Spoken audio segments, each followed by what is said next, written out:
বন্ধুরা good morning, কেমন আছো সবাই? আশা করি সবাই ভালো আছো, আর আমিও ভালোই আছি। আর এই যে দেখো, আজকে ব্লগটা একটু লেট করেই শুরু করলাম। এখন ভাত বসাতে এলাম রান্নাঘরে, উপরের কাজ সব সেরে নিয়েছি, দিয়ে নিচে একবারে ভাত বসাতে এলাম। আর এখন থেকে ব্লগটা শুরু করলাম। উনুনটা তো দেখেছোই, কালকে উনুনটা তৈরি করেছি, তবে এখনো ভালো ঠিকঠাক পুরো কমপ্লিট হয়নি। আজকে পুরো ঠিকঠাক করব। একজন কমেন্ট করেছো যে সে অনেকে করে না উনুন জোড়া মুখ উনুন, মানে একটাই মুখ হয়, জাল দেওয়ার যে মুখটা ওটা বোধহয় একটাই হয় আর দুটো ঝিক হয়। কিন্তু আমি ওরকম পারি না, জানো তো। আমি এরকম পাশাপাশি আর কি দুটো উনুন করবোই ভেবেছিলাম, তো জয়েন্ট করেই করলাম। আমি আর কোনো ফাঁক রেখে দিলাম না, পুরো জয়েন্টই করে দিয়েছি দুটো উনুন, সেই রকম আর কি। মানে পাশাপাশি দুটো উনুন করলে আমার সুবিধে।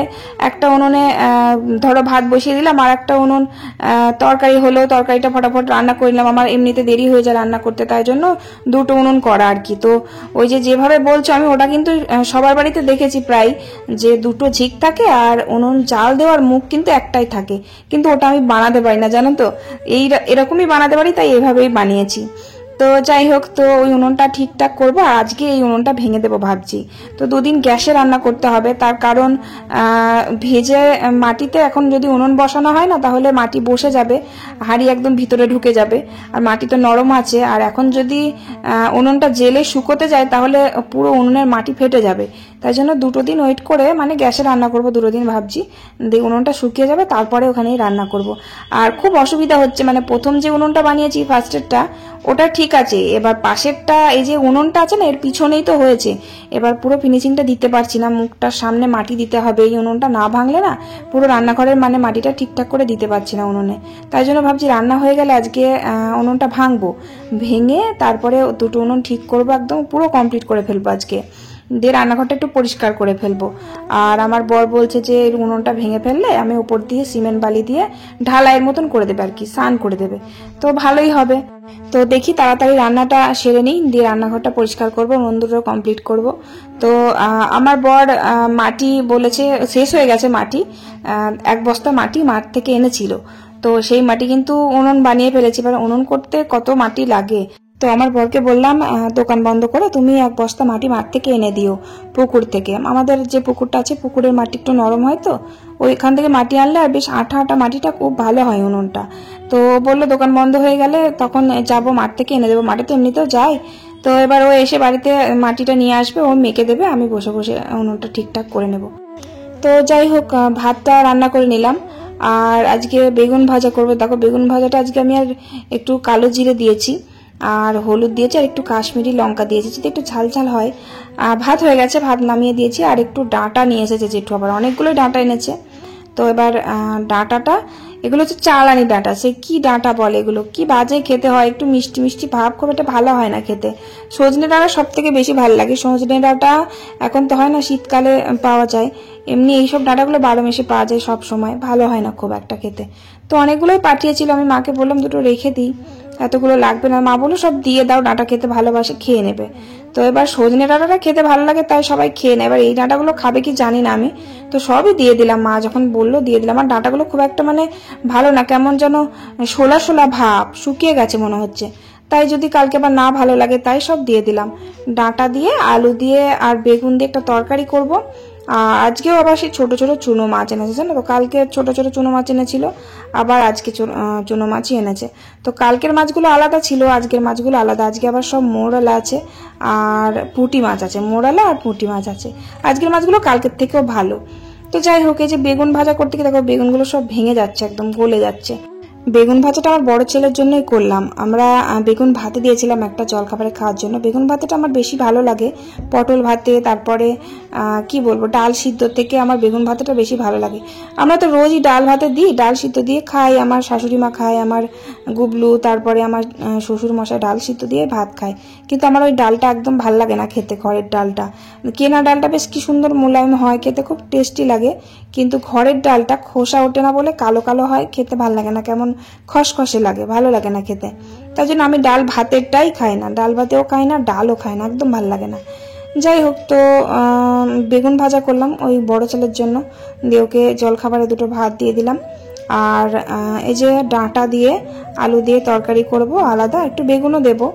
আর ওই মাছগুলো ভাবছি আজকে ঝাল চচ্চড়ি করবো, কারণ ওই ডাঁটার তরকারির মধ্যে ওই মাছ দিলে তো ভালো লাগবে না। তো এবার মাছগুলো কিন্তু এনে রেখে ফ্রিজে রেখে দিয়েছে, তো মাছগুলো এখনো বাঁচার সময় পাইনি। এই যে ডাঁটার তরকারিটা বসিয়ে দিয়ে মাছটা বেছে নেব। আবার মাছগুলো ফ্রিজে ছিল তো, দিয়ে এবার বাটির মধ্যেই ছিল, দিয়ে শুকিয়ে গেছে কেমন যেন একদম ঠান্ডার মধ্যে। আঁশগুলো একদম উঠতেই চাইছে না, এমনি ছোট মাছ, তার উপর এবার জোরে জোরে ঘষলে মাছগুলো তো গলে যাবে। তো আমি জলের মধ্যে ভিজিয়ে দিয়েছি যাতে আঁশগুলো ভিজে যায়, তাড়াতাড়ি আঁশগুলো তুলতে পারি। আর ছোট ছোট মাছ আর বেশি মানে পুঁটি মাছ নেই, ওই 4-5টা হয়তো পুঁটি মাছ আছে, আর সব মোরালা মাছ। মোরালা মাছটা বেশি ভালো লাগে খেতে। তো এই মাছগুলো ঝাল করব পেঁয়াজ বাটা দিয়ে আর সর্ষে বাটা দিয়ে, ঝাল করলে খুব ভালো লাগে এই চুনো মাছ। আর এখন বাজারে চুনো মাছটা বেশি উঠছে, কারণ বৃষ্টি হচ্ছে তো, আর আমাদের সামনেই গঙ্গাতে চুনো মাছটা খুব বেশি ওঠে।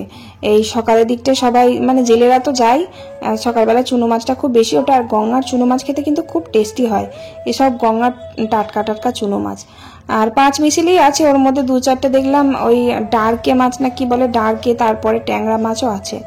যাই হোক, তো মাছগুলো বাঁচতে অনেক সময় লাগলো, বাঁচলাম, বেছে যে রান্নাঘরে এসে দেখি তরকারি হয়ে গেছে। তো তরকারিটা নামিয়ে দিলাম, তারপরে যে মাছটা ভেজে নিচ্ছি। মাছটা গুবলু সোনার জন্য কয়েকটা ভাজা রেখে দেবো, আর শুধু পেঁয়াজ দিয়ে ঝাল চচ্চড়ি করবো। কালকে তো কচু আলু বেগুন দিয়ে করেছিলাম, আবার আজকে করবো এরকম ভাবে, তাই ভাবলাম যে মাছটা শুধু ঝালই করি। এই চুনো মাছ বাড়িতে আসলে না, মানে আমাদের বাড়িতে 4 জন 4 রকমের খেতে ভালোবাসে চুনো মাছটা। আমার শ্বশুর মশাই শুধু পেঁয়াজ দিয়ে ঝাল খেতে ভালোবাসে, আমি মা কচু আলু বেগুন দিয়ে তরকারি খেতে ভালোবাসি, আমার বর আবার আলু দিয়ে ওই মাছের বাটি চচ্চড়ি ভালোবাসে, যেটা আমি আমার বর মশাইকে করে দিই, মানে মাছটা না ভেজে আর কি, আলু দিয়ে বাটি চচ্চড়ি পেঁয়াজ লঙ্কা দিয়ে, মানে কোনো মশলাই দেয় না, তবে একটু সর্ষে বাটা দিলেও ভালো লাগে, মাঝে সাঝে দিই, আবার মাঝে সাঝে না দিলেও ভালো লাগে। আমার মার কাছ থেকে শিখেছিলাম।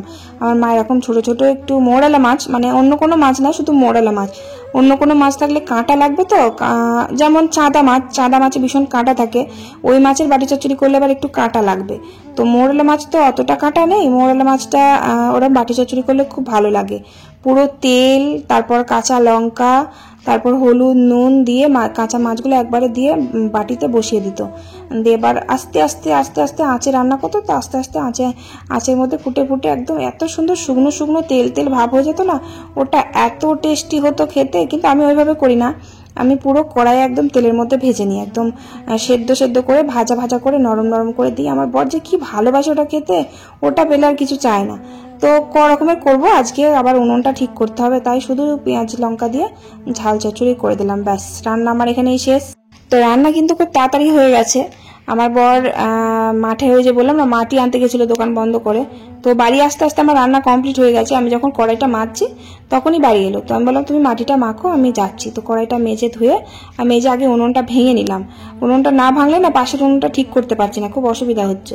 আর উনুনে দেখো রান্না করেছি তো, মানে উনুনটা এতটা পরিমাণে ভিজে রান্না করেছি, উনুন কিন্তু খুব একটা গরম নেই যে হাত দেওয়াই যাচ্ছে না তা নয়, উনুন একদম ভস ভস করছে, কেমন ভিজে ভিজে ভাব। উনুনটা আরো ভাঙলাম কেন বলো তো, ওই যে উনুনের ভেতরে যে খোলা মুচির খোলাটা দেওয়া ছিল, ওটা ভাবলাম তুলে নিয়ে পাশের উনুনের নিচে দিয়ে দেবো, এটা তো দেওয়া হলো না, ওটা দিয়েছি কিন্তু এটা তো দেওয়া হলো না। তো তোলার পর দেখছি একদম পেটে চৌচির গুঁড়ো গুঁড়ো হয়ে গেছে একদম, ওই জন্যই উনুনের মাটির থেকে জলটা উঠেছে, উনুন ভিজে যাচ্ছিল, রান্না করতে পারছিলাম না। আর তলাকার মাটি এত ভিজে, রান্না করেছি বলে মনেই হচ্ছে না, সব মাটি ঠান্ডা হয়ে গেছে ওই জলেতে। তো যাই হোক, উনুনটা ওখানে ভেঙে নিলাম, ভেঙে যে পাশের উনুনটা ঠিক করে নিচ্ছি কাদা দিয়ে, আর ভিতরে অনেকটা করে মাটি দিলাম, কারণ বেশি ভেতরে মানে ইয়ে থাকলে না তাহলে প্রচণ্ড কাঠ লাগবে, একদম সরু গ্লাসের মতন করে দিলে একদম জালটা সোজা হয়ে উনুনের উঠবে, তো হাঁড়িতে উঠবে, হাঁড়ি কড়াই উঠবে, আর জালটা খুব সুন্দর খাবে। আর অল্প আঁচে বা অল্প কাটে রান্না হয়ে যায়, জানো তো। আমার যে রান্নাঘরে উনুনটা ছিল, ওই উনুনটা একদম অল্প কাঠের মধ্যে আমি রান্না করে ফেলতাম, অল্প কাঠে অল্প জ্বালানির মধ্যে রান্না হয়ে যায়, মানে উনুনের ভেতর মুখটা অতটা বেশি বড় করলে হয় না, তাহলে জালটা না উপরে উঠবে না, ভেতরটা একদম গ্লাসের মতন করতে হবে, গ্লাস যেমন হয় ঠিক ওই রকম। তো সেই রকমই করে মাটি অনেক লেগেছে। তো দেখো একদম পুরো পারফেক্ট হয়েছে, গ্যাসের মতন লাগছে না, পুরো গ্যাসের চুলার মতন লাগছে না। যাই হোক, কমেন্ট করে জানিও কিন্তু উনুনটা কেমন হয়েছে। আজকে কিন্তু পুরো ফাইনালি কমপ্লিট করে ফেললাম উনুন, শুধু এবার রান্না করার পালা। তো আমার তো বেশ ভালো লাগছে, যেই দেখছি সেই বলছে ভালো লাগছে। আমার জেঠু শ্বশুর বলছে বাবা এত সুন্দর উনুন বানিয়েছো, মনে হচ্ছে মিস্ত্রিতে বানিয়েছে, এত সুন্দর হয়েছে। বলছে শিখলে কোথার থেকে? আমি বললাম শিখিনি, বাপের বাড়ি কখনো উনুন বানাইনি, আমার ঠাম্মা উনুন বানাতে পারতো, ঠাম্মার দেখে দেখেই শিখেছিলাম, ঠাম্মা বানাতো সেটা দেখেছিলাম। আমাদের বাড়িতে যত উনুন সবই আমার ঠাকুমাই বানিয়েছিল, তো ওই দেখে দেখেই শেখা আর কি। তো আমি জানি আমার ঠাকুমা আমার ভিডিও দেখে, আমার পিসি দেখে, আমার ঠাম্মা আমার পিসি দুজনা বসেই ভিডিও দেখে। আমার ঠাকুমা আমার পিসির বাড়িতে থাকে, তো এবার পিসির ফোন থেকে আমার ঠাকুমা আমার ভিডিও দেখে। তো ঠাকুমাকে শুধু একটা কথাই বলবো যে তোমার নাতনি কেমন উনুন বানিয়েছে সেটা একবার বলো, কিন্তু ঠিকঠাক বানাতে পেরেছি কি সেটাই বলো, তাহলেই হবে। যাই হোক, আমার উনুন বানানো কমপ্লিট। কালকে তো চান করতে করতে 4টে বেজে গেছিল, আজকে একটু তাড়াতাড়ি হয়ে গেল, কারণ শুধু তো মাটি দিয়ে আর কি পুরো ফিনিশিং দিলাম, কমপ্লিট হয়ে গেছে। আমার বর হেল্প করেছে, বসে বসে মাটি মেখে দিয়েছে। তো ট্যাঙ্কের জল তুলছে, আমার বর এখনো চান করেনি, বললাম জলগুলো তুলে না, মাকে তো সেই দুপুরবেলা জলটা তুলতে হয় ট্যাঙ্কি, মানে এই দুপুরবেলায় মা ওই কলটা মোটরটা চালিয়ে ট্যাঙ্কি ভর্তি করে নেয়, জলের বোতল বালতি সব ভর্তি করে। তো আমরা সব কাদাটা তো মেখেছি, তো আর এই কাদা পায়ে আর উপরে গেলাম না, ওই কল চালিয়ে হাত পাটা ধুয়ে নিলাম। ওদিকে আমার বর বালতিতে জলগুলো ভরে নিচ্ছে। আমি এই যে উঠোনটা খুব নোংরা ছিল, উঠোনটা আমি ঝাড় দিয়ে নিলাম। বিকেলবেলা উঠোন কিন্তু মাই ঝাড় দেয়, সকালেও মাই ঝাড় দেয়। তো নোংরা হয়েছে, নোংরা হয়েই আছে, এমনিতে সেই দেরি হয়ে গেছে, তো উঠোনটা ঝাড় দিয়ে নিলাম।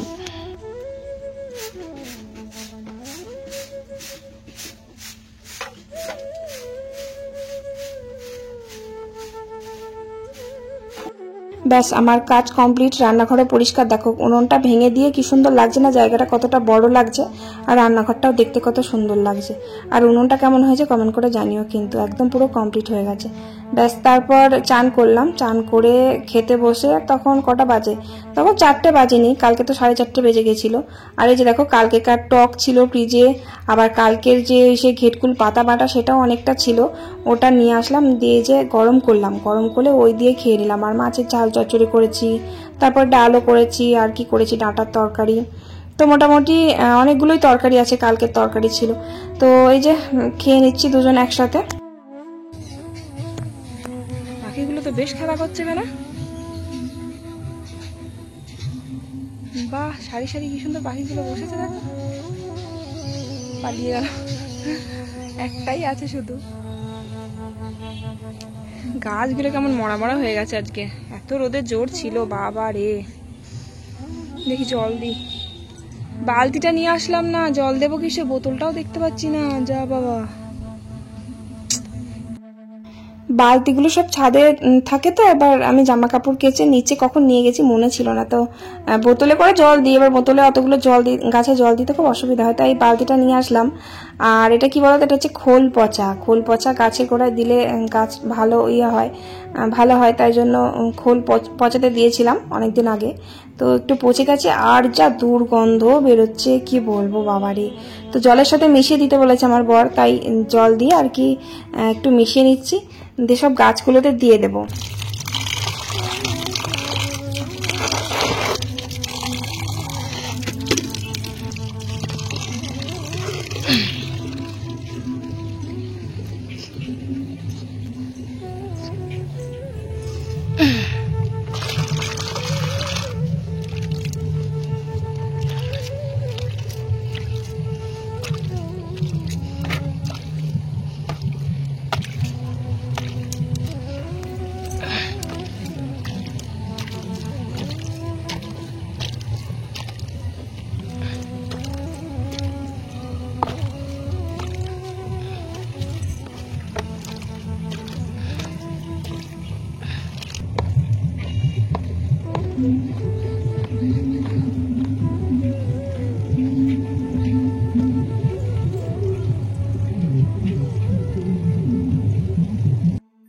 গাছগুলো তো বেশ যত্ন করছি, দেখি এবার ফুল হয় কি, শীতকালেই তো ফুল হয়। আর আমার বড় বড় থাবা গাঁদাগুলো বেশি ভালো লাগে, জানো তো। এই গাছগুলো সব মনে হচ্ছে সেই কি বলে, রক্ত গাঁদা বলে না, ছোট্ট ছোট্ট গাঁদা ফুল, লাল লাল খয়েরি খয়েরি, ওই ফুলগুলো মনে হচ্ছে। কারণ আমাদের বাড়িতে থাবা গাঁদা আগের বার একটাও ছিল না, সব এই ছোট ছোট রক্ত গাঁদাই ফুল ছিল। তো এবার ওই বীজই তো চারা মানে হয়েছিল, তো সেখান থেকে তুলে নিয়ে এসে লাগিয়েছি। আমার ওই বড় বড় থাবা গাঁদাগুলো বেশি ভালো লাগে। তবে শীতকালে আমাদের এখানে প্রচুর ফুল বিক্রি করতে আসে, মানে ফুলের চারা আর কি। ওই যখন বিক্রি করতে আসবে তখন কয়েকটা চারা কিনে নেব। অনেক রকমের ফুলই আসে, গাঁদা ফুল না শুধু, অনেক রকমের ফুল আসে। চন্দ্রমল্লিকা, আমাদের বাড়িতে চন্দ্রমল্লিকা ফুল প্রচুর ছিল, নিচে প্রচুর, সব নষ্ট হয়ে গেছে, জল পায় না ওখানটায়, জায়গাটা কেমন পচে গেছে একবারে, রোদই পায় না, মানে শুধু বৃষ্টি হলেই হবে, রোদটা তো পেতে হবে ওই জায়গাটা খুব নিচু তো, আর মাটি সব সময় ভেজাই থাকে ওই জায়গাটা, আর গাছপালা আছে দিয়ে রোদ পায় না ঠিক মতো, ওই জন্য গাছপালা হয় না ওখানে। তো যাই হোক, তো তারপর সন্ধে দিলাম, সন্ধে দিয়ে যে ছেলেটাকে খেতে দিয়েছি। বিকেলবেলায় যে পড়তে গেছিল তখন একটু সুজি রান্না করে দিয়েছিলাম, আর এখন ও নিজেই বললো মা আমাকে একটু মুড়ি ভিজিয়ে দাও, মুড়ি খাবো। তো জল দিয়ে চিনি দিয়ে যে মুড়ি দিয়ে মাখিয়ে দিয়েছি, ও বসে বসে খাচ্ছে। আর এখন আবার একা খাওয়ার মানে খুব ঝোঁক উঠেছে, একা একা খাবে, তবে একটু দেরি করে ঠিকই, আর চারিদিকে ছড়িয়ে ফেলে একাকার করে, কিন্তু একা একা খেতে খুব ভালোবাসে। মাঝে মাঝে দিই, একা একা না দিলেও হয় না, একটু শিখতেও হবে একা একা খাওয়ার। তবে ভাতটা দিই না, ভাতটা আমিই খাইয়ে দিই। তো যাই হোক, তারপর আমার বড় আবার বাজার থেকে যে দোকানে গেছিল, দোকান থেকে বাজারে গেছিল, দোকান বন্ধ করে দিয়ে, যে মোগলাই পরোটা নিয়ে এসছে। মোগলাই পরোটা অনেকদিন খাওয়া হয়নি, অনেকদিন পরই খাওয়া হলো, কারণ আমরা যখনই বাজারে যাই বাজার থেকে বেশিরভাগই চাউমিনটাই কিনে নিয়ে আসি, চাউমিন হোক ফুচকা হোক, এটাই বেশিরভাগ নিয়ে আসি, কারণ চাউমিনটা আমার বুবলু খুব পছন্দ করে, আমার বড় ছেলে খুব ভালোবাসে। বড় ছেলে তো মোগলাই পরোটা খেলোই না, মানে ওর চাউমিন হলে খেত, চাউমিনটা খেতে ভালোবাসে, তো মোগলাই পরোটা মুখে দিয়েই দেখলো না একবারও। তো গুবলু তো ওই যে মুড়ি খেয়েছে, ও খেলো না, একটু খাচ্ছে, আর ওই যে ঝোলের মধ্যে মিশিয়ে খেলা করছে, যা একটু আড্ডু খাচ্ছে। তবে মোগলাইটা খুব একটা ভালো ছিল না খেতে, তরকারিটা একদম রসুনের গাদা দিয়েছে, রসুনের গন্ধ বেরোচ্ছে, আর তেতো তেতো লাগছে, অতিরিক্ত মশলা দিয়েছে, একটু টেস্টি ছিল না। মোগলাইটা একদম ঠান্ডা হয়ে গেছিলো, মানে এনেছে তো আনতে আনতে সেই অনেকক্ষণ পর খাওয়া হয়েছে, সঙ্গে সঙ্গে খাওয়া হয়নি, ঠান্ডা গেছে। যাই হোক, তরকারিটা একটু টেস্টি ছিল না, আর ডবল ডিমের মোগলাই মোটা, তবুও খেতে একদম ভালো হয়নি। যাই হোক, ওইটাই টিফিন করে নিলাম। টিফিন বলতে রাত্রেবেলা আর খাওয়া হবে না, কারণ অনেকটা দেরি হয়ে গেছে খেতে। তো এই অবধি আজকে খাওয়া দাওয়া শেষ রাতের। আর ভাত আজকে মা নিচে বসিয়েছে, গুবলুকে খাওয়াবো রাত্রে, আর বড় ছেলে খাবে। তো চলো, আজকের ব্লগটা এখানে শেষ করলাম। ভালো লাগলে একটা লাইক করে কমেন্ট করে দিও। আজকের মতো টাটা, বাই বাই।